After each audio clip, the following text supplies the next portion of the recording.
हमारे बुजुर्गों ने इस प्रकार के नियम बनाए थे कि रोग हमें स्पर्श भी नहीं कर सकता।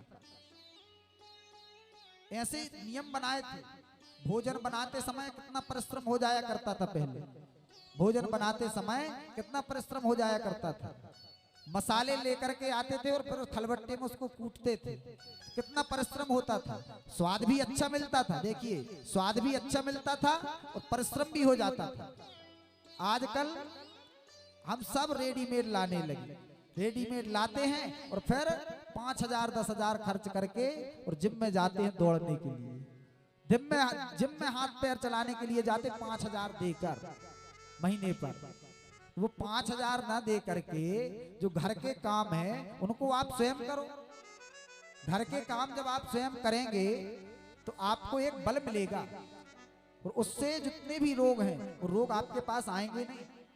परंतु आजकल जो है व्यक्ति इतना ज्यादा परेशान क्यों है? बहुत ज्यादा रोगी होता जा रहा है क्योंकि वो अपना श्रम भूलता जा रहा है कि हमें क्या करना चाहिए। हम अपना परिश्रम नहीं करते, ना हम भोजन बनाते हैं, ना हम पैदल चलते हैं। मतलब हम प्राकृतिक वस्तुओं से अलग होते जा रहे हैं और भौतिक वस्तुओं से जुड़ते जा रहे हैं। तो आज हमें जो जीवन मिला है और ये जीवन चल रहा है, ये काय से चल रहा है बताइए जरा। काय से चल रहा है? प्रकृति से चल रहा ना। ये प्रकृति हमें ऑक्सीजन दे रही है जिससे हम सांस ले पा रहे हैं। अगर ये ऑक्सीजन देना बंद कर दे तो क्या हम जी पाएंगे? अभी 2 साल पहले अच्छे से आप लोगों ने देख लिया है बिना ऑक्सीजन की स्थिति क्या होगी। तो ये प्रकृति हमें सब कुछ दे रही है, लेकिन हम इस प्रकृति से दूर होते जा रहे हैं। और इस प्रकृति से दूर होकर के हम ये मानते हैं कि हम बहुत सुखी हैं। हम अपने आप को वीवीआईपी समझते हैं। जो व्यक्ति आज के समय में प्रकृति से जितना दूर है वो उतना ही वीवीआईपी।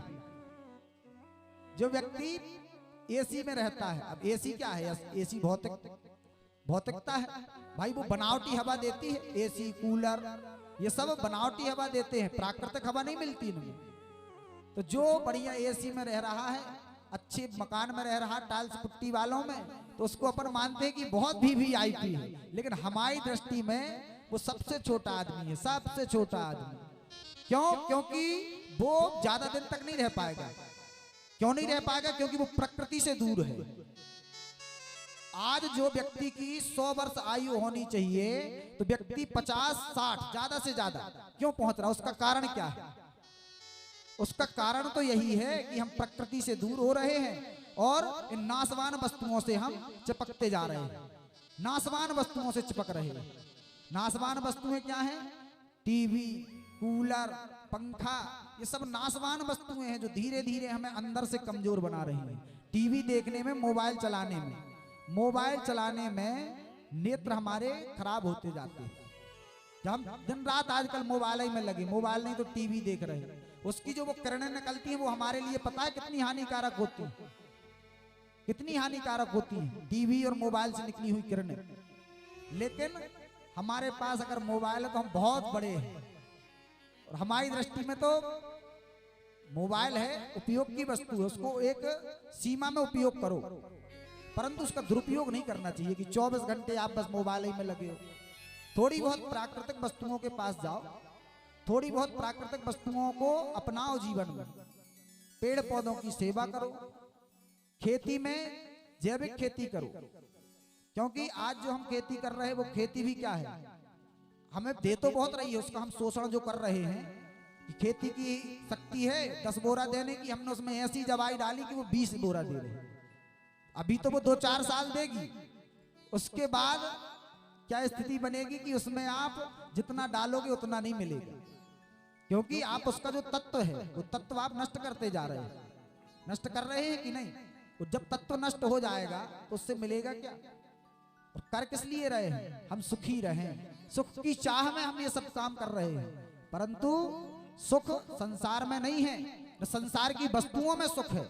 इस बात को याद रखना। सुख कहाँ है? सुख हमारे अंदर है। सुख हमारे अंदर है, ना कि संसार में। संसार में तो हम व्यर्थ में सुख को ढूंढते हैं।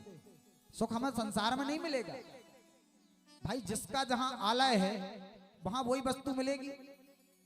अब आप किसी भंडार गृह में जाओ और वहां जाकर के कहो कि भैया हमें लघु सिद्धांत कौमुदी पढ़ना है, तो वहां के आपको लघु सिद्धांत कौमुदी पढ़ाई जाएगी। वो रसोई घर है, वहां आपको भोजन दिया जा सकता है, लेकिन विद्या नहीं। आप विद्यालय जाओ और विद्यालय में जाकर के कहो कि हमें बहुत तेज बुखार है और हमें कोई दवाई दे दो, तो भाई विद्यालय में विद्या मिलती है कि वहां औषधि मिलेगी?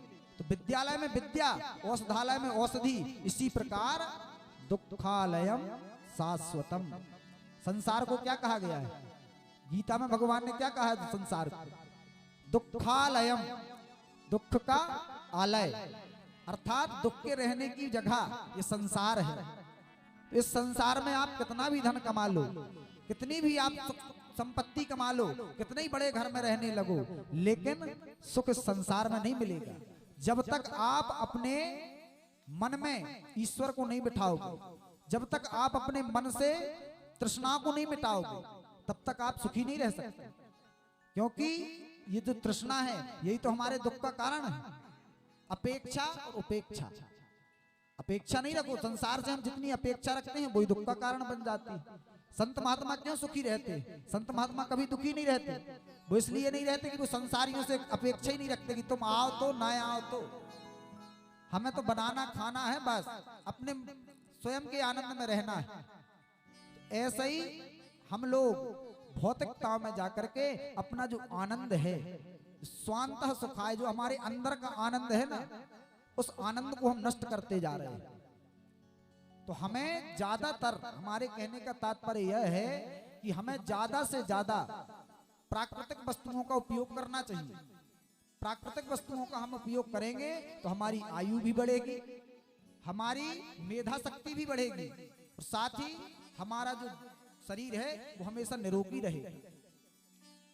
आज मैया यशोदा के पास इतनी धन संपत्ति होने के बाद भी ब्रजगेहिनी यशोदा दधी स्वयं निर्ममंथ, स्वयं वो दधी का मंथन कर रही है, क्योंकि उसमें उनको पता है कि हमारे कन्हैया के लिए है, और मैं अपने पुत्र को स्वयं दधी निर्ममंथ और गृहदासीसु